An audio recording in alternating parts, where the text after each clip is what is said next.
We're confident the FBI is going to handle this in a professional and in a timely way, but as facts come to light in the days ahead, let's talk about what we already know. Okay? I mean, because there's been an avalanche of information that's come out over the last several months through, frankly, work by private organizations like Judicial Watch, even media inquiries, freedom of information, and WikiLeaks. We've got an image of what's been going on. I mean, here's a couple of examples. We found out at least a dozen companies that gave money to the Clinton Foundation over here also lobbied the State Department while Hillary Clinton was Secretary of State and used lobbyists who were raising money for her private campaign for president. I mean, we also found out that from FBI officials that the State Department offered the FBI a quid pro quo if they let Hillary Clinton change the classified status of emails that were found on her private server that were marked classified. We found out that even though she said it never happened, that after the terrible earthquake in Haiti that cost lives and billions of dollars, the United States was marshaling $10 billion to rebuild Haiti. And aides of Secretary Clinton actually, we saw an email where they said that businesses that were friends of the Clintons should be flagged for construction work rebuilding Haiti, and others should just go to the website. And about a week ago, we found out that Tom Clinton aides had created what many in the media call a circle of enrichment, where major corporations would give contributions to the Clinton Foundation, then they'd be asked to sign personal contracts with President Clinton amounting to $66 million over the next 9 years. So let me say this, Pennsylvania. If only for their decades of self-dealing, conflict of interest, the politics of personal enrichment, and their outright corruption, we must decide here and now, in this great state, that Hillary Clinton will never be elected president of the United States of America.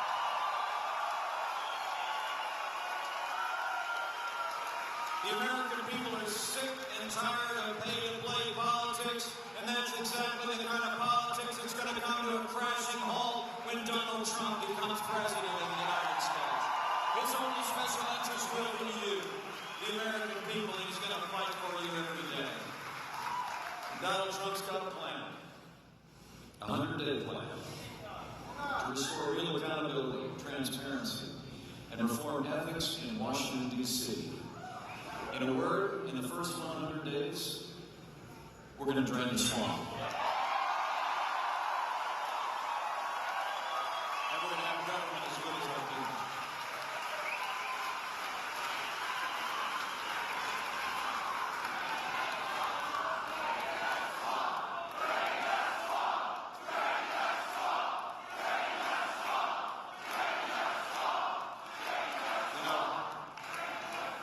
The truth is, for all the hard work we have to do to keep up with the avalanche of scandals rolling out of the Clinton years, at the end of the day, this election is about a lot bigger things than their small ethics that we need to talk about in the next 7 days. So for the rest of the time I have with you, I want to talk to you about security, our prosperity, and the Supreme Court of the United States of America. These are big issues. So on the subject of our national security, despite traveling millions of miles as our Secretary of State, it's undeniable. The world is more dangerous today than the day that Hillary Clinton and Barack Obama took over our foreign policy. 7.5 years of the foreign policy that Hillary Clinton crafted for this administration. It's literally weakened America's place in the world. Our allies are less secure. Our enemies are more emboldened. I mean, you look at wider areas of the Middle East today, and you see a part of the world that's literally spinning apart because of the weak and feckless leadership of this administration. History teaches that weakness arouses evil. Donald Trump and I believe that the weak and feckless foreign policy of this administration, of leading from behind, of moving red lines, of feigning recess with Russia and paying ransom to terrorist sponsoring states is emblematic of that type of weak leadership. Let me make you a promise: when Donald Trump is President of the United States, we won't be paying ransom to terrorist sponsors. They'll be paying the price if they threaten to detain the American people.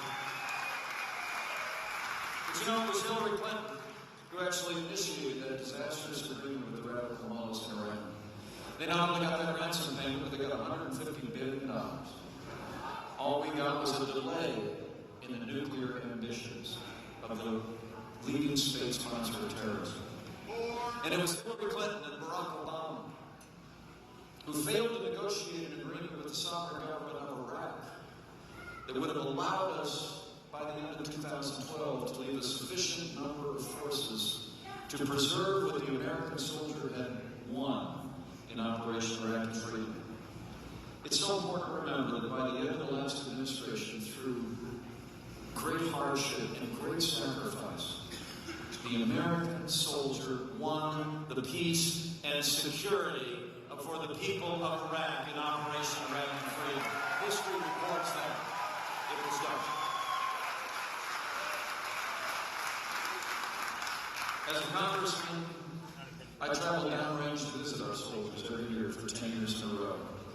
Karen and I stood quietly by the gravesides and wept and prayed with the families that have fallen. When I think of how Hillary Clinton and Barack Obama squandered what so many sacrificed to achieve for the people of Iraq and for our own security, it grieves my heart.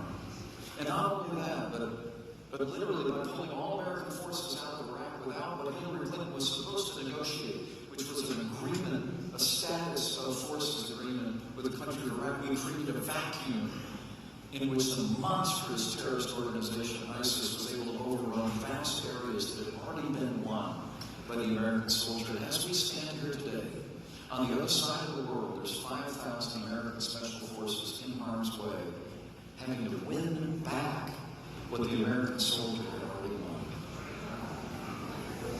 You know, I'm sure, before I go one step further, I'm sure there's men and women standing among us today who wore the uniform of the United States in that conflict and in other conflicts. If you wore the uniform in this country, would you just raise your hand and allow us to thank you one last time?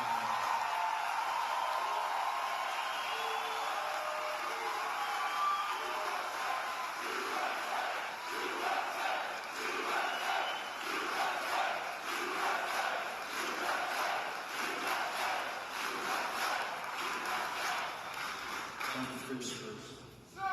And it was Hillary Clinton. It was Hillary Clinton and her State Department who left Americans in harm's way in Benghazi. And after 4 Americans fell, she told the families of the fallen at Dover Air Force Base, when their flag-draped coffins came off the aircraft, that it was because of a filmmaker back here in this country, even though she told her own daughter the night of the attack that it was a terrorist-style Al-Qaeda attack. When she was questioned before the United States Senate about the discrepancy in the stories that were told by her and that administration, she said words that I'll never forget. She said, of those 4 fallen Americans and the reason why they fell, what difference at this point does it make?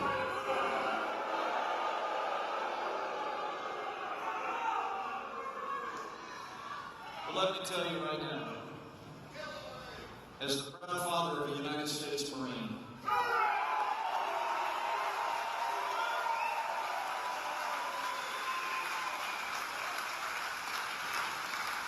anybody who said that, anybody who did that, should be disqualified from ever serving as Commander-in-Chief of the Armed Forces of the United States of America.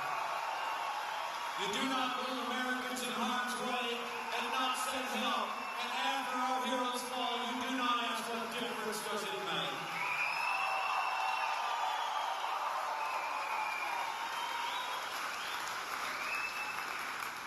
So this is about our security. It's not just about our security abroad, it's also about security at home. The the truth of the matter is, for the world to be safe, for us to be safe here at home, America needs to be strong. And Donald Trump will lead on the world stage for the Americans.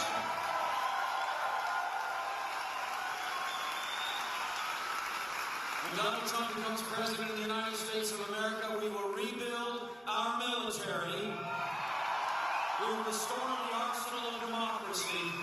We will provide our soldiers, sailors, airmen, and Marines with the resources and training that they need to accomplish their mission. And we will hunt down and destroy ISIS at its source, so we can no longer threaten our allies or inspire violence in our homeland.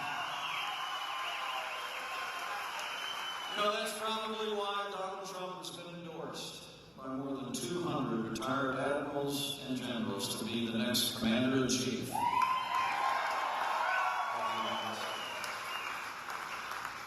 Security at home and abroad, but also safety in our streets. You know, I have to tell you, we had an experience last Thursday night up in the party area.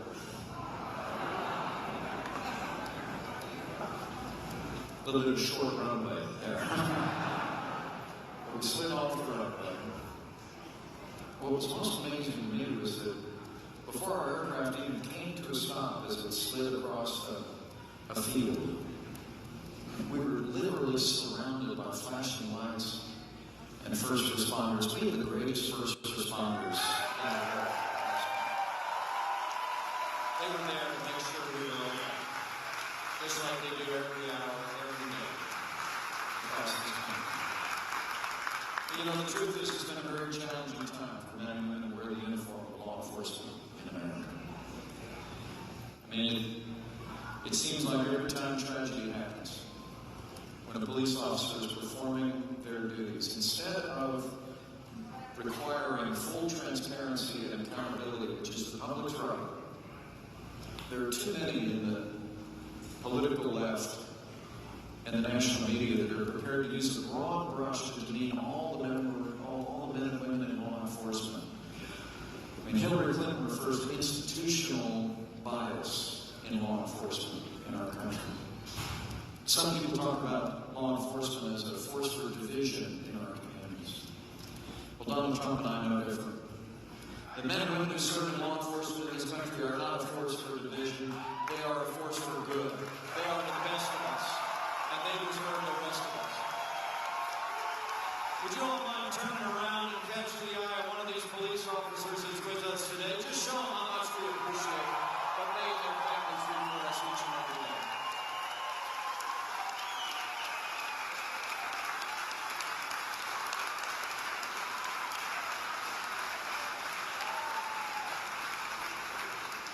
Let me make you a promise.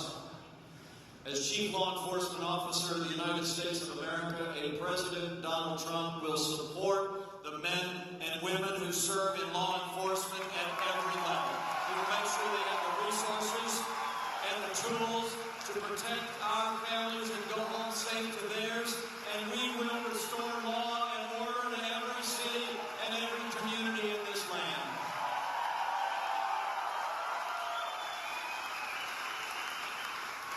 You know, that's probably why the 330,000 members of the Fraternal Order of Police have endorsed Donald Trump to be the next president of the United States.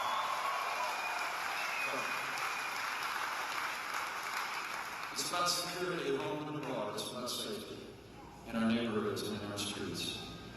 But this election is also about prosperity, or the lack thereof. Despite all the happy talk on the other side, and you hear a lot, the truth of the matter is we're the weakest economic recovery since the Great Depression. Nearly 1 in 4 Americans in their prime earning years isn't even working. 1 in 5 American households don't have anybody under the same roof with a job. 45 million Americans on food stamps, 47 million Americans living in poverty. Hillary Clinton's plan? More of the same. Not just the same, more of the same. More taxes, more regulation, more of the war on American energy.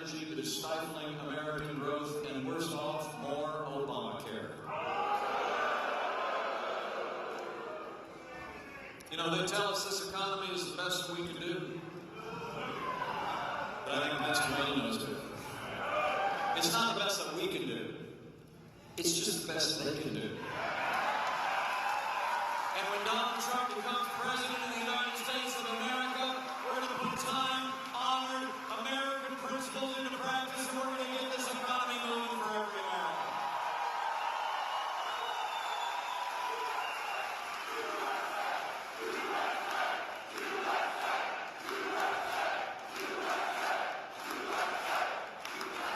Because Donald Trump's got a plan. The man who wrote the art of the deal has a real deal for the American people. After we elect Donald Trump as president and we re-elect strong, pro-growth majorities, Republican majorities in the House and the Senate, and you send Senator Pat Toomey back to the United States Senate, we're going to work with Senator Toomey and other Republicans, and we're going to cut taxes across the board for working families, small businesses, and family farms. Where Hillary Clinton wants to raise taxes by $1 trillion, we're going to cut taxes across the board, we're going to get rid of death taxes, and we're going to lower business taxes in America so companies in Pennsylvania can compete with companies around the world and create jobs here in this great state. And Donald Trump and I also know that avalanche of acronyms coming out of Washington, D.C. is killing jobs. You know what I'm talking about. You got your EPA, you got your OSHA, you got your DOE, A, B, C, D, E, F, G. So on day one of the Trump-Pence administration, he's going to do what I did back then again. He's going to sign a moratorium on any new federal red tape, and we're going to repeal every single Obama executive order that is stifling jobs and growth in this economy. Everything. And Donald Trump and I believe that among the God-given blessings of this nation are our vast natural resources. So on day one of the Trump-Pence administration, the war on coal comes to an end.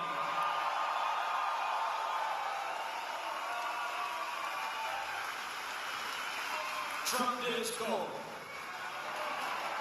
We're going to develop an all-of-the-above energy strategy that calls forth all the resources of our land and drives an American recovery. And when Donald Trump becomes negotiator-in-chief, y'all with me on that? We're going to have free trade. We're going to have exports. We're going to have imports. But American trade is once again going to mean American jobs first. We're going to renegotiate NAFTA. We're going to get out of this Trans-Pacific deal, and we're going to hold our trading partners accountable to the promises they made to the people of the most prosperous nation on earth. Trade's going to mean American jobs again. And finally, to get this economy moving again, Donald Trump and I are going to work with those newly re-elected majorities on Capitol Hill to pry off the backs of the American people and the American economy the so-called Affordable Care Act. We're going to hold Washington, D.C. accountable for all those broken promises. Remember? Do you remember? If you like your doctor, you can keep it. Not true. If you like your health insurance, you can keep it. Not true.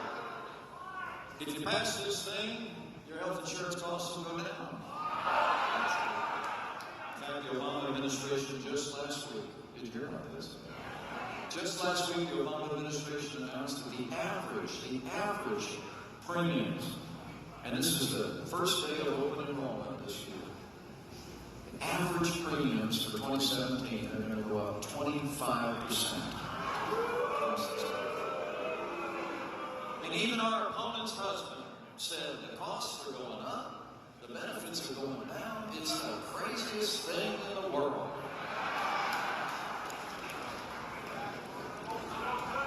You know, I guess even with the Clintons, sometimes truth happens.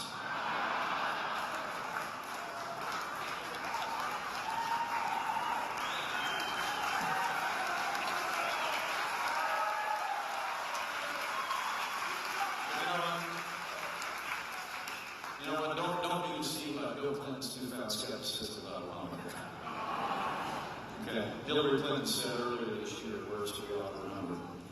She called it, she said, quote, before it was called Obamacare, we called it Hillary Care. Actually, Hillary Clinton, speaking to one of those paid groups up in Canada, she actually said she wanted a healthcare system that looks just like theirs. They got socialized medicine in Canada, and we don't want that. In land of the free and America. You know, we can't trust Hillary Clinton with our health care any more than we can trust her with classified information.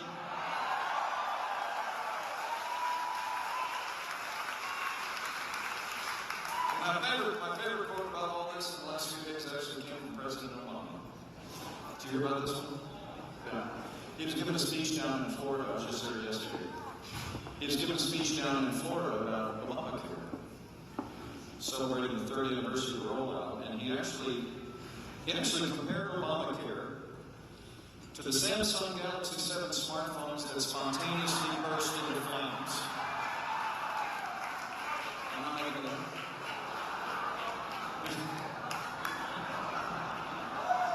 He did. Here's what he said. He said, quote, when one of these smartphones has a few bugs, they don't pull it off the market, they upgrade it, they fix it unless it catches fire, and then they pull it off the market.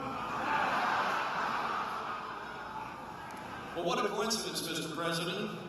That's exactly what we're going to do with Obamacare. We're going to pull it off the market so it stops burning out our wallets.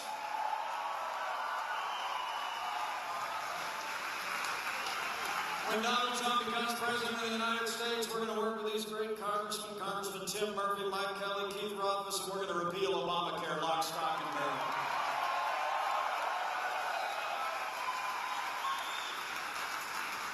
And we're going to replace it, not with Hillary Clinton's Canadian ideal, right?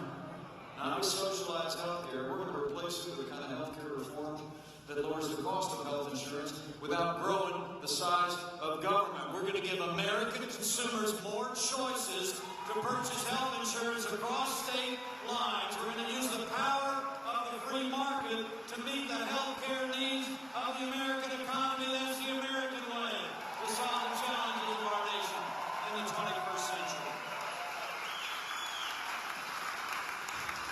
So it's about security.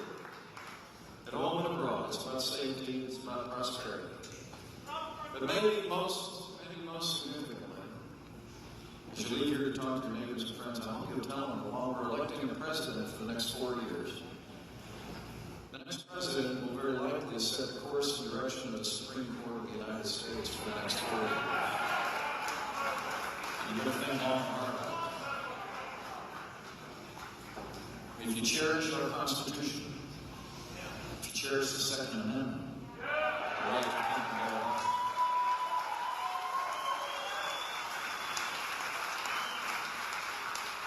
If you cherish the sanctity of life.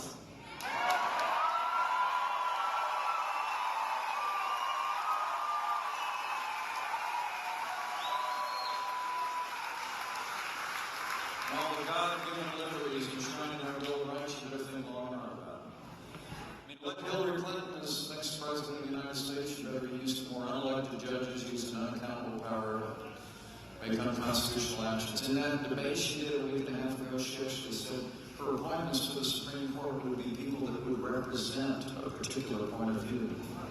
Well, I'll tell you what, I had the privilege of serving with these great congressmen over here in the representative part of the government, which is the House and Senate.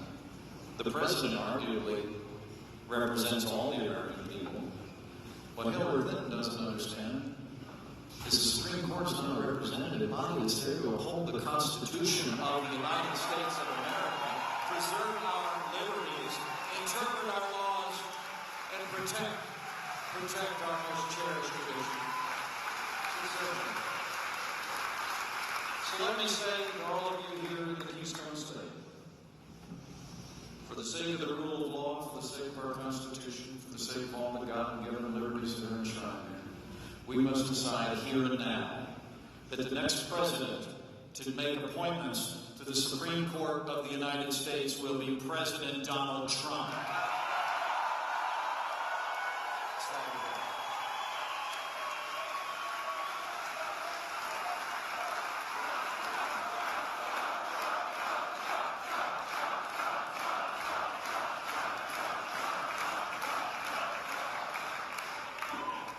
So security and prosperity of the Supreme Court.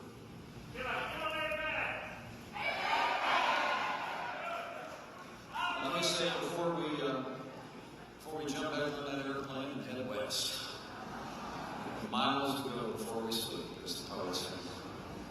Let me close with a couple thoughts and a couple asks to all of you. I mean, this is no ordinary time in the life of our country. I mean, I stand before you today, and I'm deeply humbled to be in this position. And my grandfather immigrated to this country from Ireland when he was about our son's age. My dad built a little gas station business in a small town. I dreamed of someday representing my hometown in Congress. I never imagined I'd have a chance to be the governor of the state that I love. Never have conceived of what my grandfather looking down from glory could even imagine seeing me stand before you today. Other than he was right on there. He was right.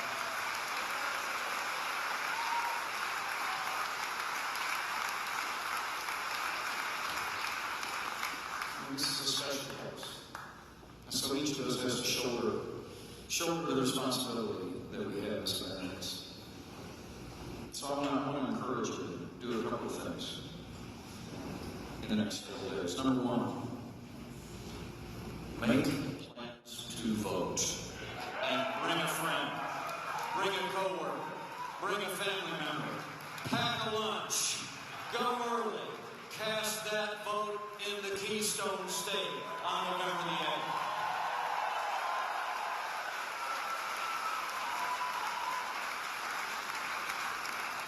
And second, after you purpose in your mind to take the day to do it, I want you to tell somebody between now and then what you plan on doing.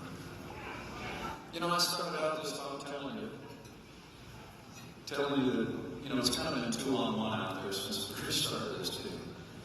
But the amazing thing is, as I've traveled around this country campaigning with Donald Trump, and I was just with him this morning over in Philadelphia, he'll always say to me as he looks out at these incredible crowds, he'll say almost under his breath, he'll nudge me and point at the crowd in front of the car and say, Mike, this is not about me. It's not about us. It's not even about a party. He said, this is a movement of the American people. And the American people. But it's because people are talking to each other. It's despite the overwhelming bias of much of the national media, the American people are talking to each other. They're talking about what's really going on, what there is to face on, and the choice that we face as Americans. I think it's, I have to tell you, when you go out and talk to your neighbors and friends, for me, this election is, it's not so much a choice between left and right or Republican and Democrat. It's like Ronald Reagan said back in 1964, it's a choice between up and down. I mean, it's a choice between, think about it.